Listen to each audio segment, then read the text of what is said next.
Sveiki! Mani sauc Polina, un šis video tika ģenerēts, izmantojot mākslīgo intelektu. Mākslīgais intelekts pārveido e-komerciju, optimizējot procesus, uzlabojot klientu apkalpošanu un personalizējot piedāvājumus. AI analizē lietotāju uzvedību, preferences un pirkumu vēsturi, lai piedāvātu visatbilstošākos produktus, kamēr AI darbināti chatboti pātrina atbildes laikus un uzlabo apkalpošanas kvalitāti. AI arī palīdz optimizēt loģistiku, ietaupot izmaksas un uzlabojot piegādes ātrumu.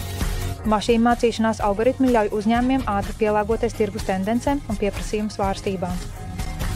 Tomēr ar šiem sasniegumiem nāk arī juridiski izaicinājumi, piemēram, nodrošināt datu privātumu saskaņā ar GDPR un risināt autortiesību jautājumus, kas saistīti ar AI ģenerētu saturu.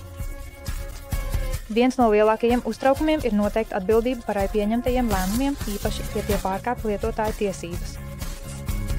Lai pilnībā izmantotu AI potenciālu e-komercijā, mums jāizstrādā stabils juridiskais ietvers, kas nodrošina datu aizsardzību, respektē autortiesības un risina atbildības jautājumus. Ļausim AI strādāt gudrāk, drošāk un efektīvāk. Sazinieties ar Crowdie AI, lai uzzinātu, kā mēs varam uzlabot jūsu e-komercijas biznesu dažu sekundžu laikā.